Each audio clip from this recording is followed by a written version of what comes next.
kapamilya, another day, another tutorial po ngayong araw na ito mula sa inyong konsehala Teen Esplana. At ngayon po, marami ang nagre-request sa akin, especially yung mga teachers, mommies, na mga do-it-yourself or DIY kapag tayo ay may party. Kasi po, para sa ating mga magulang, pwede rin tayong kumita dito, hindi lang po pang-decor sa mga birthday, binyag, na pag-decor or balloon decor making. Yan ang gagawin natin. Para sa information ng lahat, meron pong dalawang klase ng balloon. First is yung outdoor at yung pangalawa is indoor. Yung outdoor, medyo mahal po siya, pricey. Siguro po ang isang bag, isa lang po ang brand nun Cherubin or Cherubin. Yung isang supot po nun ay more or less 800 pesos. So, pag divide mo yun sa 100, lahat po ng 100 pieces, divide mo sa, ang 800 divided mo by 100, that's 8 pesos per balloon. So, kapag yung mga magnenegosyo, isasama nyo siya sa inyong costing. Alright? So, yung pangalawa po na balloon natin ay yung indoor balloon. Yung indoor pala is, magkano yung indoor? More or less, mga nasa 300 pesos. Dati kasi 100 plus lang yun eh. Pero syempre, nagtataas. That was like 15 to 20 years ago. So, ngayon po, more or less, mga 300 pesos. So, parang 3 pesos siya per balloon sa isang pack. So, ito nga meron tayo ay yung indoor. So, meron din na tinatawag na metallic balloon. Yun po, yan ang tawag sa mga metallic.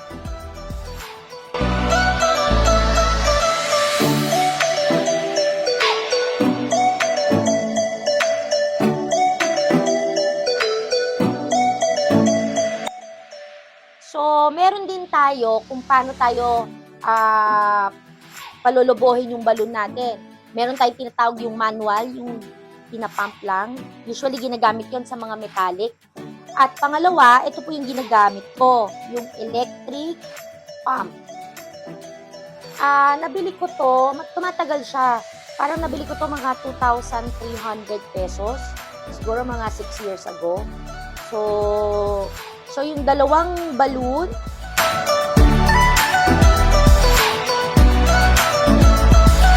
ayan. So, dalawang magkakulay, ibubull nyo siya o inanat. Meron ka ng isang pair. So, ang tawag namin dyan, one pair. Tapos, sa magkakulay naman, ganun din po. Dalawang magkasama na kulay. So, ayan. Maggagawa muna tayo ng marami. So, ito, pag makikita nyo, isang pair ng color, ng, for example, blue and white. So, ano mo siya? Yan. So, ilalagay nyo, papatong nyo dyan, tapos ipapatong nyo ito. Tapos, hahanapin nyo yung opening. Ito ba opening? Hindi.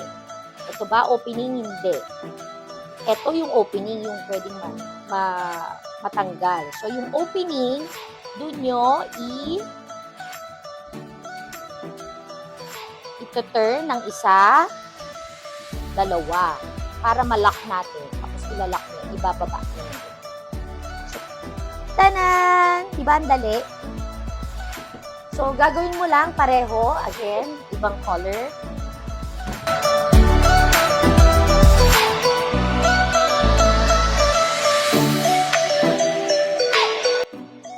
Actually, ang history po kung bakit ako natutong magballoon, that was, ilan taon na ba yung panganay ko?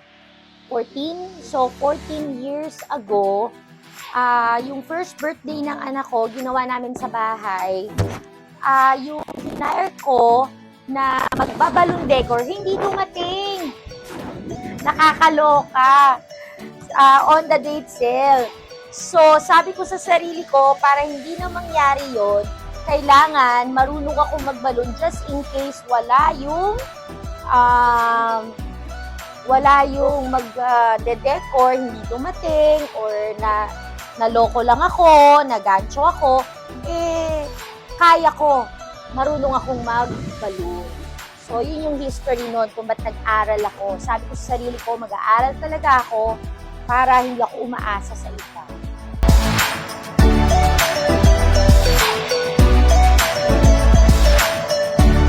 Sa halagang 8 pesos, hindi kerubin ang ginamit natin. So, 3 pesos. 3 pesos times, ilang balon to kanina?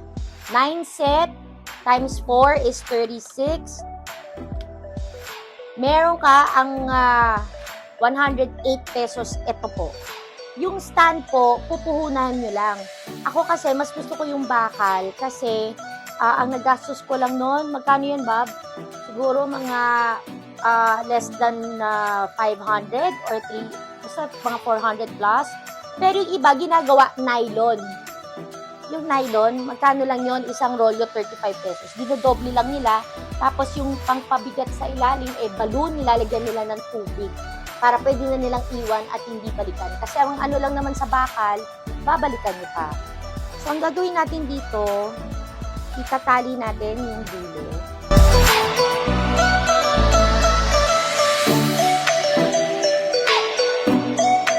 So, itong gagawin natin para magkaroon siya ng ito, ilalagay nyo siya sa ilalim. Hihilahin nyo.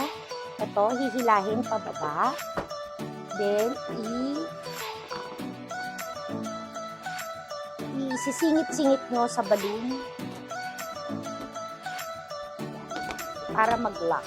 So, ayan na siya. There you go.